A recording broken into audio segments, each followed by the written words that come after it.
영생을 살고자 하는 인간의 욕망은 인류 탄생과 함께 시작됐다고 해도 과언이 아닐 만큼 오래됐습니다.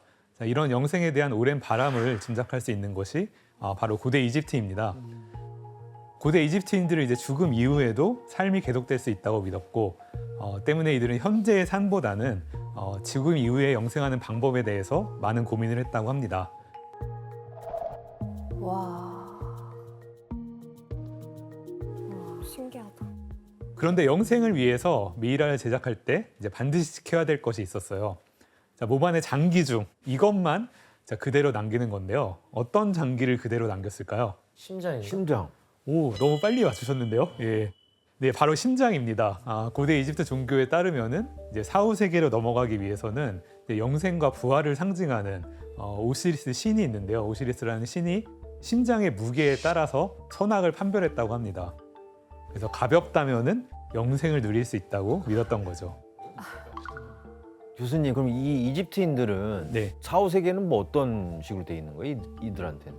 예, 되게 좋은 질문인데요. 사후 세계에서는 현세에서 가장 좋았던 때에 이제 모든 것이 마련돼 있다고 믿었습니다. 그래서 세상을 떠난 이제 뭐 사랑하는 사람들도 있고 좋아하는 개나 고양이, 즐겨가던 장소 등 이제 현세에서와 똑같은 생활 환경에서 영생할 수 있다고 생각한 것이죠.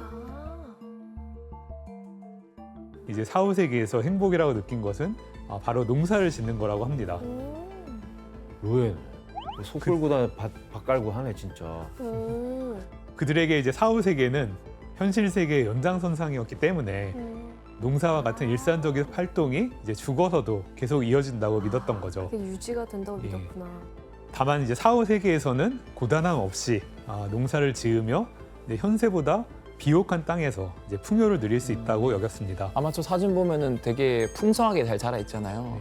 그래서 그때 고대 이집트에 가뭄이라든가 홍수가 많았기 때문에 네. 아마 천국에서는 그런 가뭄 홍수 없이 그냥 영혼이- 뿌리는 대로 잘 자란다. 뭐 그런 느낌이 아니었을까. 예.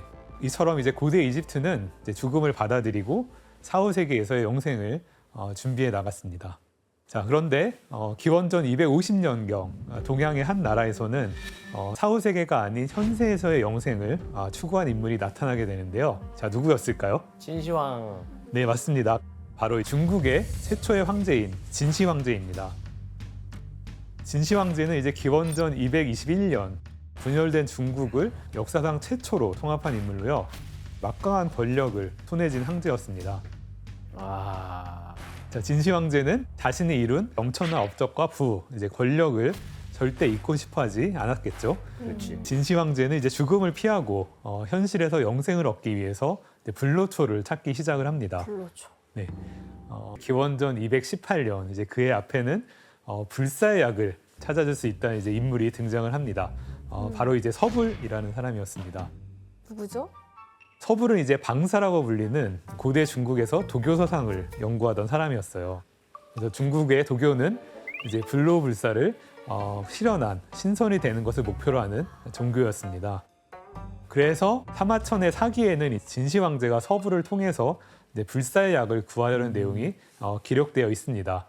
자, 이를 각색해봤다는데요. 이제 규현 씨와 지원 씨가 한번 읽어주시겠습니까? 폐하, 제가 불로초가 있는 신비한 섬을 알고 있습니다. 그게 정말이더냐? 그렇다면 어서 지금 당장 찾아오너라.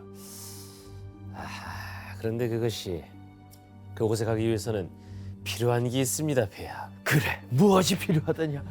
말해보거라. 그 신비의 섬들이 바다 한 가운데에 있어. 선박 60척, 금은 보화, 그리고 아주 어린 남녀 3,000명이 필요합니다, 폐하. 정말 그것만 있으면 불로초를 찾을 수 있다는 게지. 예, 그래. 내 너를 믿고 내 모두 지원하겠다. 그것뿐이더냐? 어서 다녀오거라. 이랬다고? 네, 그렇습니다. 누가 봐도 사기잖아. 사기죠. 그러니까 사기꾼인데요. 누가 봐도 사기인데. 튀겠다는 얘기 아니에요? 예, 불로. 맞아요. 그래서 자, 서불은 이제 불로초를 찾아오겠다면서 이제 항해를 떠나기 위해서 대규모의 배와 거금은 물론 이제 어린 소녀 소녀들을 요청했던 것이죠. 교수님 근데 뭐 네. 배와 돈이 필요한 건 알겠는데 왜 갑자기 어린 남녀 3,000명을 요구한 거예요? 삼천 국녀 몰라요? 궁녀로 쓴다고요? 거의 자기만의 도시 만들려고 했던 거 아니야? 자, 이거는 이제 당시의 도교적인 믿음으로 이제 신령한 존재에 접근하기 위해서는 이제 순수한 영혼이 필요하다고 여겨졌기 때문이라고 합니다. 그래서 이제 허무맹랑한 제안에도 영생에 대한 강한 열망이 있던 진심 황제는 이제 서불의 모든 제안을 들어주었던 것이죠. 이렇게 진심 황제의 적극적인 지원 하에서 서불은 신비의 섬을 찾아 동쪽 바다로 항해를 떠났다고 합니다. 그리고 이제 첫 항해를 마치고 돌아온다고 합니다. 들어왔어요? 예. 과연 이제 서불은 불로초를 찾아서 돌아왔을까요? 근데 뭐라도 가져와야죠. 그렇게 갔으면. 그렇죠. 그러니까 안 그러면 네. 찾지는 못했다고 합니다. 그런데 이제 서불이 불사의 약을 찾기 위해서는 이제 더 많은 자원, 더 많은 인력이 필요하다면서 진심 황제에게 또 한 번의 지원을 부탁했대요. 그래서 이제 진심 황제는 서불에게 다시 한 번 이제 지원을 해준다고 합니다. 또 속아. 그렇게 이제 항해를 떠난 서불, 이제 어떻게 됐을까요? 다시는 안 돌아오죠. 다시는 안 돌아오죠. 더 네, 맞습니다. 아, 맞네. 아 이후에는 이제 영영 돌아오지 않았다고 합니다. 눈에 뻔히 보이는데. 자, 이렇게 진심 황제가 꿈꾼 이제 현세에서의 영생은 실패로 끝났습니다. 불로초를 얻기 위해서 얻은 것 중 하나가 실제 그때 당시에 굉장히 신비한 금속이 있었어요. 그게 바로 수은이거든요. 이 수은은 실제로 상온에서 보면은 빛을 비춰보면 반짝반짝거리고 뭔가 굉장히 신비한 약처럼 생겼거든요. 그래서 그때 당시에 진시황을 포함한 많은 황제들이 수은을 마셨고, 근데 수은 자체가 단기적으로는 피부를 이게 팽팽하게 만들어줘서 뭔가 주름이 없어지는 것처럼 효과가 나타났지만 이 수은 자체가 면역계도 막 안 좋게 만들고 또 신경세포를 죽이기도 하고 결과적으로 진시황이 50세를 못 넘기고 죽은 이유가 이 수은 때문이라는 이야기도 있습니다. 수은 중독. 근데 거의 뭐 독살 아니에요? 이거 그러니까요. 독살이죠. 어. 너무 많이 괴롭혀서 이렇게 독살을 한 것 같아요. 네. 네. 하지만 이제 진심 황제는 영생에 대한 집착을 이제 끝내 놓지는 못했다고 합니다. 그래서 이제 죽음 이후의 삶에 대해서도 이제 철저한 대비를 해 놓았다고 하는데요. 정말. 이를 위해서 만든 것이 바로 진시황릉입니다. 본인의 사후 세계를 위한 거죠. 그렇죠. 예. 진시황릉. 진시황릉은 개인의 무덤으로는 이제 세계에서 이제 가장 큰 무덤으로 꼽히고요. 아, 바늘 하나 만들어.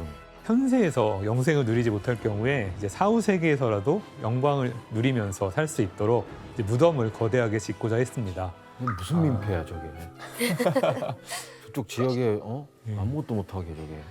하지만 이제 진시 황제가 묻혀 있는 내부에는 현대 과학 기술로도 이제 무덤 안의 유물을 안전하게 발굴하기가 이제 어렵다고 합니다. 그렇구나.